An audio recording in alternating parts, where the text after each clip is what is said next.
There is a growing mystery surrounding the death of wrestling icon Hulk Hogan, and it is far from over because now it's being reported that his widow may be about to file a medical malpractice lawsuit against the player she claims may be responsible for what happened to her husband. We are breaking down what this means, what we can expect, and also the latest news regarding Hulk Hogan's daughter's visit to view his body after some very public comments she made regarding this investigation. Welcome to Sidebar, presented by Law&Crime. I'm Jesse Weber.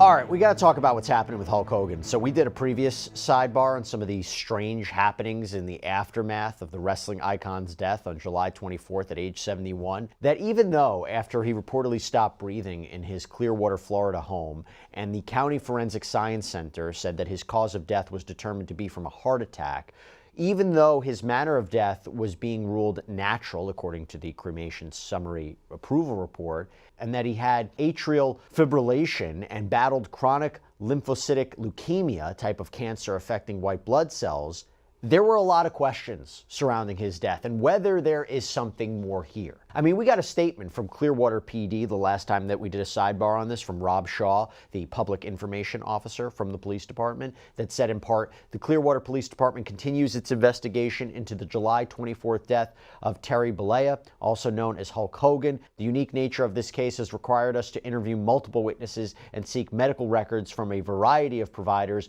and our detectives continue to do that. All of this takes time. Until the investigation is completed, no records related to the case, including body camera footage, can be released.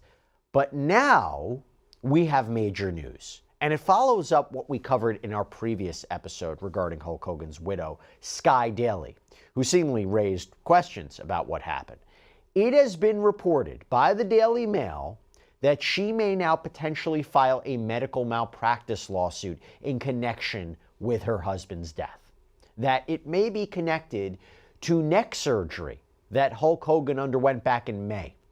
And she reported claims that his phrenic nerve was, quote, compromised during surgery, and that may have led to him suffering shortness of breath. She believes that, quote, definitely contributed to him dying 2 months later. In her exclusive interview with the Daily Mail, she says, "We are investigating for possible malpractice. If you have shortness of breath for a long time, that makes you very sick. It's not something that's alarming, sudden cause of death. It's something that wears on you, makes you weak." And TMZ has been reporting that sources who heard this 911 call that day that brought first responders to Hulk Hogan's house, they confirmed that Sky said, "My husband's not breathing, he just stopped breathing." So in other words, the call may not have been for, a heart attack, but that he just stopped breathing.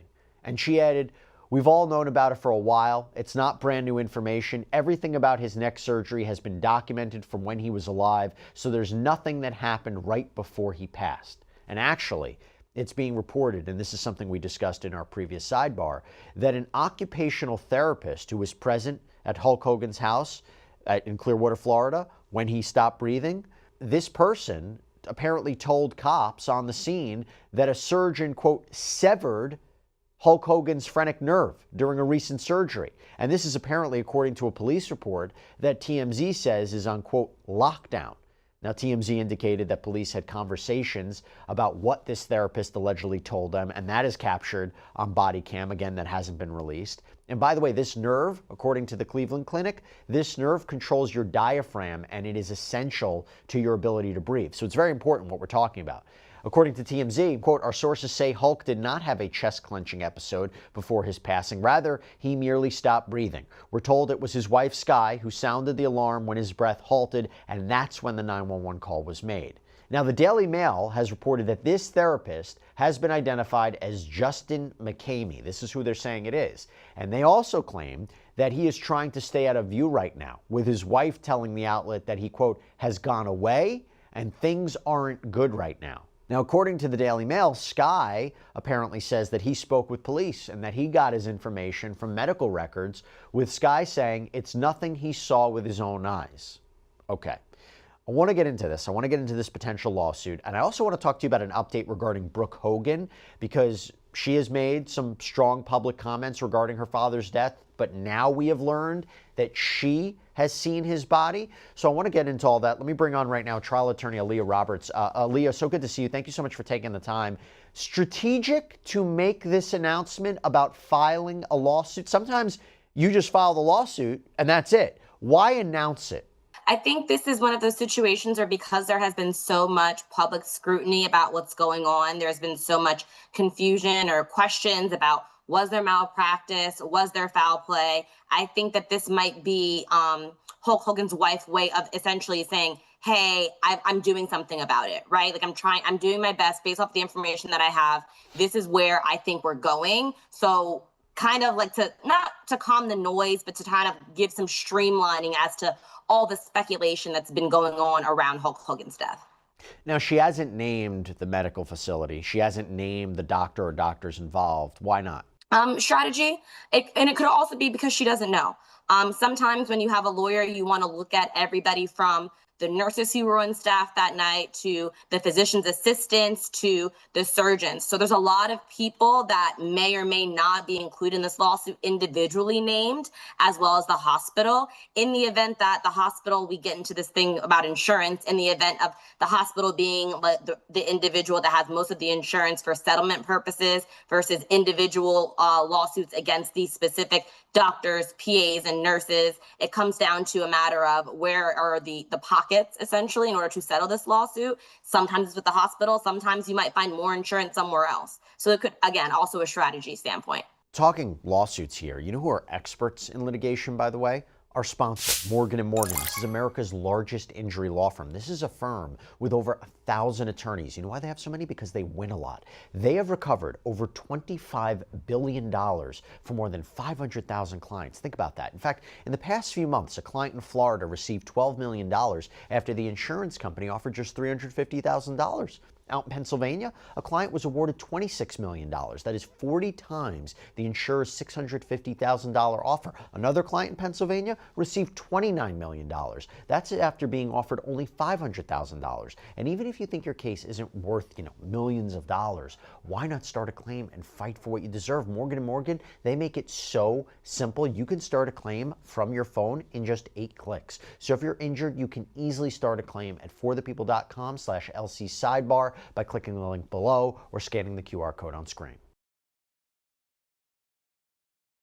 Is it also because she's not sure that she actually wants to move forward with a lawsuit and she doesn't want to say anything that could maybe lead to a defamation action, right? Because here's one of the things she told the Daily Mail, that Hulk Hogan hasn't been cremated yet, that his embalmed body, that's the current state, that she says we will be cremating him shortly as we are wrapping up this medical investigation. She added, it's not like in the movies where you snap your fingers. It's very time consuming to call, sending in records requests, get approval, send in the death certificate to get information. We're currently in the investigatory process for possible malpractice. So is that what's going on too? For sure. To the point of getting medical records, sometimes it takes a month, sometimes it takes 6. It depends on the hospital and how their medical records department works, as well as just trying to get as much information as possible. Sometimes when you go to the hospital, you'll get like a printout or discharge paperwork or a summary, right? And it's usually 6 or 7 pages. But when you have something like surgery, you want the entire medical record. So you want Hulk Hogan's medical records before the surgery, after the surgery, and any type of follow-up, any type of post-operative visits. So again, depending on the speed of the medical records facility at the hospital, even assuming that there is a rush put on it, it can take some time. And when I say time, I mean months. What would a lawsuit look like here? Well, when you have a medical malpractice action, you name the hospital or the facility in which the surgery was performed. A lot of people don't know this, but surgery isn't always performed at a hospital. Sometimes it is, sometimes it's not. Sometimes you have operative centers. So assuming this is performed at a hospital, you name the hospital. You name the surgeon that performed the surgery. You name the assistant surgeon who also assisted the surgeon on the surgery. You might also, if there's a physician's assistant, you might also name them in the lawsuit. You might also name the nurses. Sometimes the anesthesiologist is also included. What you're doing is you want to make sure that you cover every single base of every single person that was in that room. And it's the individuals that are named. Their job is to say, hey, I didn't do it. It wasn't me. But as the lawyer, as the plaintiff's attorney in this case, you want to make sure that you have named every single person that you possibly can so you don't leave any stone unturned. But let me get this straight. They're basically saying, I mean, if this lawsuit moves forward, they are responsible for Hulk Hogan's death. Isn't there a causation issue? They're saying that that surgery caused his death months later. How do you prove that? How do you prove that causal link?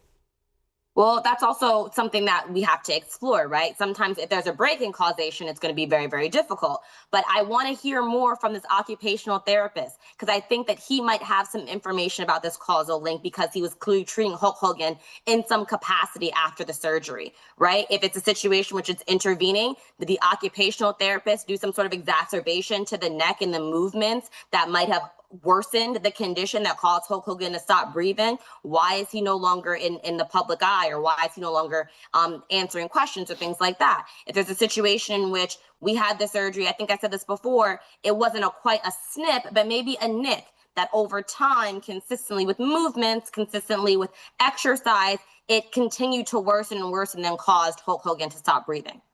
Do they have to have conversations establishing that they knew there was a problem after the surgery, that they were talking about this problem, they were talking about the nerve, that it was persistently bothering him? Like you said, it was creating an issue.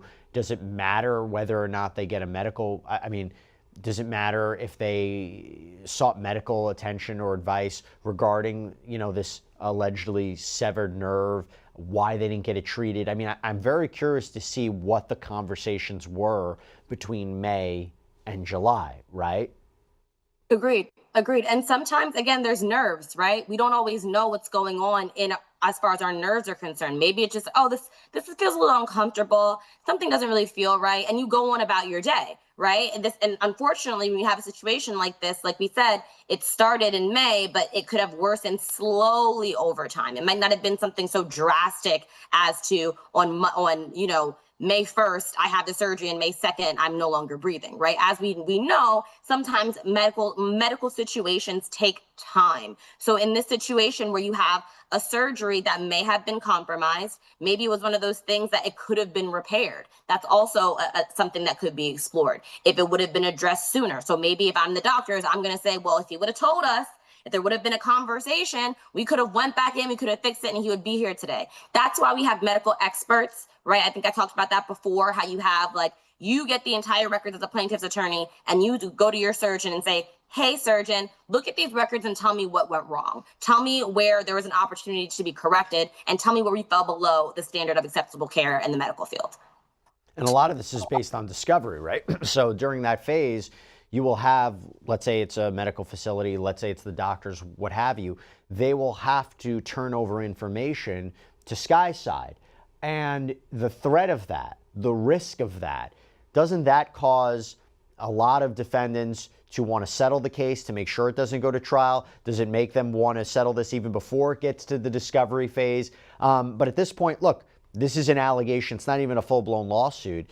But I'm just thinking, I'm theorizing here, what discovery could mean in a case like this. For sure. And just so we understand, the medical records are not something that you're expecting to, you can make a demand for it to the other side, but because Hulk Hogan's wife is his power of attorney, all she has to sign a HIPAA authorization, and any type of medical record regarding this surgery, pre and post follow-up, any type of treatment, that's all given to her, right? So what's good for discovery purposes from the other side is, I want to see the schedules. I want to see what time everybody came into work that day. I want to see what time everybody left that day. I want to see who was in the room at that specific time. That's where we get discoverable information from. Because on your actual medical records, they might just have the surgeon and the assistant surgeon named, right? But when you start getting schedules from other individuals who might have been in the room that might have had some sort of influence, like an anesthesiologist, like an assistant PA. Maybe there was a first-year medical student in there that was using this surgery as his opportunity to learn. That's not going to be in the medical records, but it might come out in discovery. And any text messages, right? Any emails, any communications between these medical professionals that may relate to this surgery. For sure. Okay, so I wanted to ask you about this. By the way, the occupational therapist, if that is true, that this occupational therapist is trying to stay under the radar and things are not great, what exactly does that tell you? Again, if that's true. I think that he might know a little bit more than he's letting us know, right? I said this earlier. I thought that it was a little strange that he spoke to the police and automatically made these allegations. It could have been something as simple as he exacerbated or worsened a condition, and instead of blaming it on himself and taking accountability for himself, he points the finger at the medical professionals that performed the surgery, right? If you have a situation like that where it's like, oh no, it wasn't me, it was him. Because sometimes, not all the time, occupational therapists are either referred to by the surgeons or by the medical facility. So they kind of are all in the same, pot, for lack of a better term, of all working together to provide medical services to, in this case, Hulk Hogan. So if you have a situation which the occupational therapist either works with the surgeons or is affiliated with the hospital in any way, he's trying to make sure that his record is clean and his record is clear. And he says, oh, hey, it wasn't me. Look at the surgeon. They did something. They fell below the standard of care, not me, right? But like I said, it was very strange to me that he was immediately giving statements to the police about malpractice as soon as the police came when Hulk Hogan unfortunately passed away. By the way, Sky had some comments regarding the police too and whether they may have seemingly messed up the investigation. She said, I know the truth will come out, so I'm sitting back here politely being like everything's being well documented. I know it's fine, but I'm trying to be respectful of the police department because the police department has been very respectful and very thorough. I have cameras in the house. They've looked at all the cameras. They've counted all the medicines. They've done everything that they would normally do. They've seen very clear medical records where it's just completely obvious how things go. They've been very thorough. What do you make of that statement? And by the way, how does the police investigation affect a potential civil case? So 2 points, right? So sometimes when you have criminal trumps civil cases, sometimes if there's a criminal investigation or there's a criminal lawsuit that's filed in conjunction with the civil lawsuit, the criminal lawsuit, you might get more information, you might get more discovery, and any type of conviction or any type of sentence when it comes to the criminal can have an impact on a civil lawsuit, right? I also think that it's very, very important to note that she is making sure that people know that the police are doing their job, right? There's always a situation when you have a criminal investigation or any type of investigation with a celebrity, you want to make sure that the police are doing exactly what they're supposed to be doing, as they should be doing it all the time, right? But especially when you're handling something like a celebrity wrongful death or potentially a celebrity, a foul play incident with a celebrity, you want to make sure that you are expressing that the police are doing what they need to do. I think additionally, as I said before, there's been a lot of public speculation as to what's going on. So it could have been something as simple as I want to make sure that the people who are following this know that the police are doing what they're supposed to be doing from Sky's standpoint. And I wanted to ask you about this too. I wanted to ask you about Brooke Hogan, okay? Because this is another layer to this. This is new news that's come out. So it has been reported that she finally was able to see her father's body. Now, this is a daughter who has been reportedly had a strained relationship with her father, but has been quite vocal about his death. And she told TMZ Live more specifically, and also Bubba the Love Sponge radio show, that everything appears to be, quote, on the up and up. This is after viewing his body, saying to Bubba, I was able to see my dad and he looked great. He looked like he was ready for a pay-per-view. He looked like he was ready to go on TV. He was big, strong, hair looking good, bandana on, Fu Manchu going. He looked great, and she said it was awesome to see him. And she confirmed to TMZ that she saw incision scars on his body, which showed an autopsy was in fact performed. And she claimed that she was able to say her final goodbyes. Now, the reason that this is so important is because since her father's death, as I mentioned, she has been quite outspoken regarding questions that she and the family have had. And she had even offered to pay for an autopsy, saying, my dad's dignity and legacy deserves it. She posted on social media in part, quote, fact, I've 100% gotten legit calls from professionals, from police officials to nurses that were supposedly with my dad on the day of his death, telling me I need to see body cam footage and I need to get a hold of the 911 tapes because they supposedly contain information that could potentially shed enough light to change the narrative everyone's been hearing. Those same professionals feel so passionately about what they witnessed, they have continued to contact me and push me to find specific answers to this very day. They are quite literally putting their careers at risk because they feel so compelled to do the right thing. The short of it is, it's all up to my dad's wife and I have zero control. I cannot do anything, my hands are tied, and I have no say in anything regarding my dad, even as his daughter. Those are the rules as I've been told. And also, do I question his general physician signing off on his death certificate given his background, which is available for anyone to see via a simple Google search? You can answer that one for yourself. But now, it seems that Brooke Hogan has been able to get at least some answers, and her reportedly saying this was, quote, very helpful for her, and saying everybody appears to be acting in good faith and doing the right thing. I feel good going home that I got to see my dad. I got to see the autopsy done. I know there's still more investigating to do. From what my heart is telling me, everybody's on the up and up and trying to do their jobs. Now, going back to Sky, she talked about this too, telling the Daily Mail that Brooke had asked her to view her father's body, saying, she sent me a really nice text message that was like, Sky, I've never had a problem with you, and your children are so wonderful and great. But she did say that Brooke did have a chance to view this body earlier.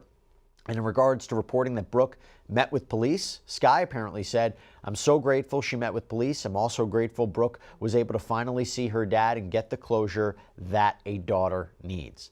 Alea, back to you. What do you make of that? I think that it's very clear that behind the scenes, there might have been some my dad versus my husband type of argument between the two, that the statements are very, very particular. And they let me know that, okay, we're great now, but pointing out the fact that Brooke had the opportunity to view her dad and then didn't do it until later.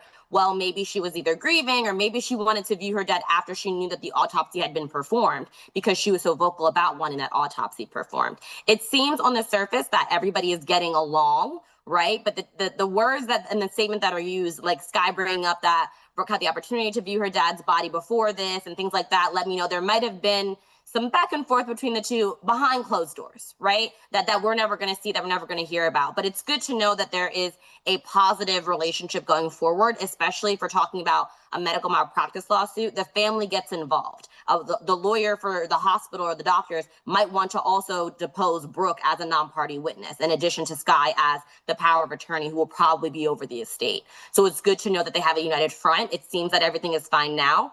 But the statements and the way that they're written definitely let me know there was probably some back and forth conversations that happened that we'll never hear about. I was going to ask you if you think Brooke Hogan would play a role of some kind in an upcoming lawsuit. Would she be called as a witness? And you're saying there's a possibility.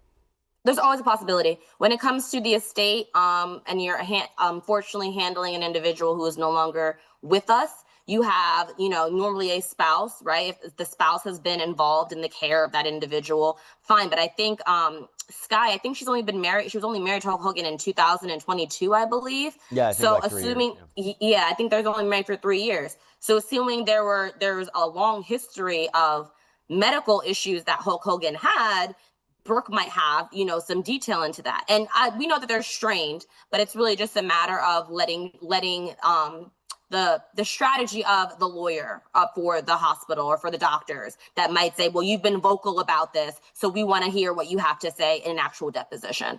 Well, I don't know exactly what she saw or what she might have been looking for and got this sense of, obviously, I'm not talking about emotional closure. That's a totally different scenario. But I think she seemed, based on the comments, reassured that an autopsy was performed. And she seemed reassured about looking at his body and the shape of the body and how he appeared. But I don't know if it necessarily negates what Sky may be claiming, right? There could have been damage, potentially, to this nerve that maybe was the cause of death, if you take these allegations as true. And again, there's no lawsuit yet. But I don't know if Brooke's conclusions, based on this limited interview or interviews, it wouldn't necessarily hurt or help Sky's claims. I'm not exactly sure.